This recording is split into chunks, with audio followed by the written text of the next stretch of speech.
Hello, folks. I'm Wilfred. I work at Triton 1 as a backend dev, and I'll be talking about the RPC 2.0 stack. And as developers, if you have ever interacted with Solana, then you have knowingly or unknowingly used Triton's RPCs because as devs, the first RPC that you use is, or everyone uses is API mainnet beta.solana.com, which is brought to you by Triton 1.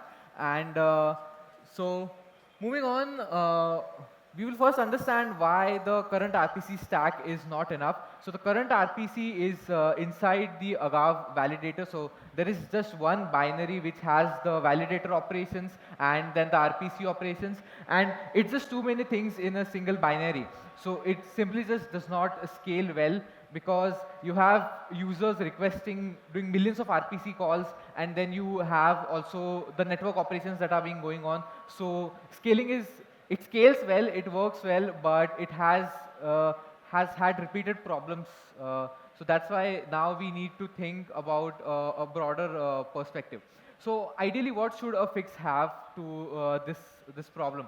So initially, it should work, it should be performant, it should be reliable, and then the API should be standardized. There should not be some new breaking methods so that suddenly they go live and all of your applications break, and then you have to sit through the nights and do heavy refactorings. And then you should be able to improve those yourself.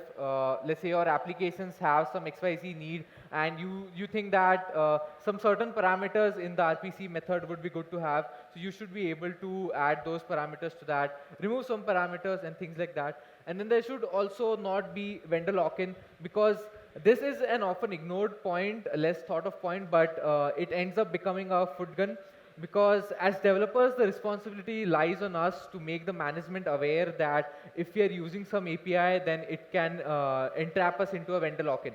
Because marketing will sell, the product will sell, and suddenly one day there is a big, your provider is not working, and then you're vendor locked in, and then you're in big trouble. Because, and this has happened with Solana, because Trent from Anza told me that the current RPC methods which are developed, they were not built for the general use. They needed something for the Solana Explorer, so they just hacked up something quite fast, and then the ecosystem picked those same functions up, and here we are. So these things are good to have in thought when you're moving on.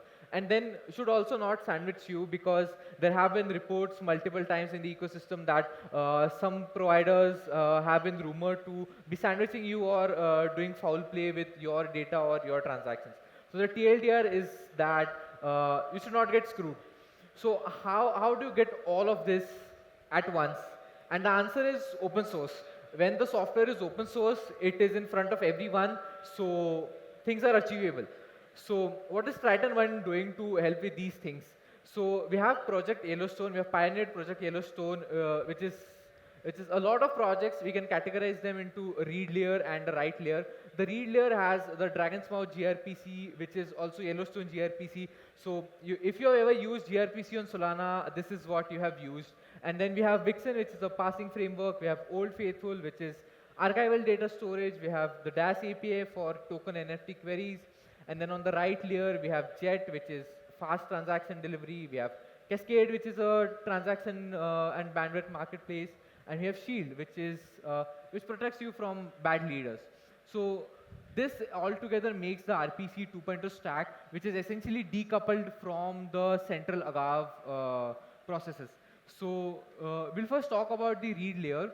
So we'll talk about Dragon's Mouth gRPC, which is a Geyser plugin which runs directly within the validator, and then it provides bidirectional gRPC streaming interface. And you can stream transactions, account blocks, essentially all of the data that is being generated on Solana. You can stream it out all together at once at scale from the plugin, and it's quite fast. If you try to run it on your terminal, then there is a good chance that it is going to crash your terminal, because the sheer amount of data coming in is so much and so fast that it's quite overwhelming to handle. It's that performant. And as you can see, it's community driven. It has a lot of contributors. It has a lot of ecosystem adaptation. It has a lot of users. And then we have Yellowstone Vixen. So if you have tried to pass Solana data, then you have come across parsing hurdles where parsing is quite difficult because data is served to you raw, it is in binary, it is in strings, and then you have to make sense of that data and then use it in your applications. So this is a parsing framework. It has a lot of predefined parsers. So you just name the program, name the big protocol that is there, and you're going to get the parser out of the box. And you can pass accounts, blocks, and instructions and any data that you care about.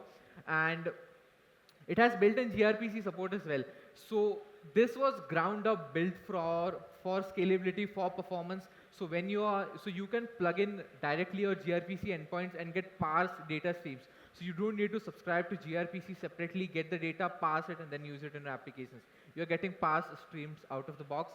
And cherry on top of is that you can also write your own parsers, so you don't need to worry about being stuck with what parsers already exist. And then we have Project Old Faithful, which is historical archival Solana data. So currently the Solana historical archive stands at 362 terabytes, and all of this data is available epoch by epoch in the Old Faithful project. And you can query it straight from Genesis. And it is built with, again, RPC and gRPC support so that reading and indexing is quite feasible. It plugs in directly into your existing stack. It has the car file support. And this was, again, built for scale since day zero. And this was conceptualized between two developers. And as far as I remember, it was conceptualized in a train somewhere in the UK. And since from there, it has gone up. And it is quite cheaper than Bigtable because mostly Solana's data right now sits in Bigtable, which costs hundreds of thousands of dollars every month to maintain and serve data from. And it is also a bit centralized. So this is, again, open source and decentralized alternative to that. And then we have the DAS API, which started from Metaplex to query the CNFT data. And then it has evolved into reading NFTs and then SPL tokens and then token 22 data. And then you can query fungibles and non-fungibles and anything data, anything token data that you need to query. The DAS API today supports that. And it was developed with open source in mind, and Triton 1 along with ABK Labs has developed open source alternatives to closed source alternatives of the DAS API functions as well. And it has been a massive engineering effort, and overall it has been a community effort.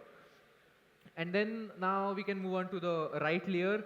The first one is Yellowstone Jet, which is forward your transactions as fast as possible. And if you have been on Solana long enough, you might remember the congestion problems which Solana had a year ago, and it was caused by the Solana send transaction service. And from there, we needed an alternative to send transactions as fast as possible to the leaders.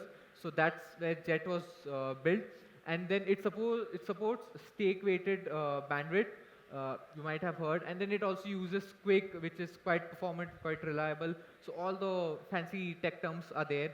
And then one important point is that it does not backrun, it does not front run, it does not run you over, it does not sandwich. It does one job, which is to forward your transactions as fast as possible. That's all it does. And again, this was built for scales since start, so you get metrics and you get all of the production-ready things right out of the box. And then we have Cascade, which is a transaction delivery network. Here you can buy and sell transaction delivery bandwidth.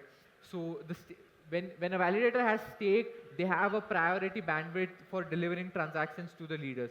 So you can bid for packets where one packet is one transaction. So you are saying that your application needs to send 100 transactions every second. You can bid for 100 packets. And if you have stake, you have bandwidth. And you can buy and sell that bandwidth. So if you're a validator and you have stake on your validator, then by default you have bandwidth. You can sell that bandwidth for no cost, and then whenever your bandwidth is used, you get paid for that. And it is compliance friendly because from a business perspective, from a business angle, your company should not be paying to some places, some countries, some entities that are restricted by laws. So there are a lot of compliance issues that come up at certain point, and this is compliance friendly as well. Then we have Yellowstone Shield, which is selective transaction sending. Let's say you say that there are certain leaders, certain validators whom you don't trust. You can decide whether or not to send transactions to them. So you can create allow lists that send my transactions only to my favorite validators, or don't send my transactions to these certain validators. And It protects you from sandwiching, protects you from front running because you would just not send transactions to untrusted validators. And then this has token based control mechanisms. So this is again built with community in mind. So whenever you create a list, you get a token for it, and using that token, you can add to the list, you can remove to the list, you can modify the list. And again, this is compliance friendly as well because it has been business requirements that some certain entities are saying that we don't trust certain validators, and we need some ways that we are not sending our transactions to those validators. And then some of the common lists that exist today are the SFDP drop list by the Solana Foundation. Then there is sandwich.me drop list. Then there's Jito, Marinade, and other community lists as well. And again, all of these projects are massive engineering effort, and all of these are open source. And you might ask, why does Triton do all this? All this effort? And it stands to beliefs. What Triton believes is that open source is shared work and shared wins. Everyone grows together. So blockchains essentially are free market ideology, that the power and the control resides with the users. So it should be the same for software as well. You should not, the first layer of software that you're interacting should be open as well, and you should not be locked with the software. And it's not just open source code. There are a bunch of projects whom are being supported financially, and not only financially, but also giving them resources and hardware and software resources to build their projects, test their environments, and things like that as well. And these are some of the names which you might have come across. You might have been a part of the Turbine cohort or the Grid Academy courses. And these are all being supported by Triton 1 as well. And right now you can be a part of this as well. So Triton is also sponsoring the infrastructure track at the hackathon, which is ongoing. So if you have any ideas that you would need some infra perspective, you can find me, you can talk with me, you can reach out, and then we will support you in all means possible. So you can DM us, you can find me, you can talk with me, and yeah. So these are definitely not Rickrolls. These are just links you can scan. This is me, and this is Triton 1. And yeah, that's all.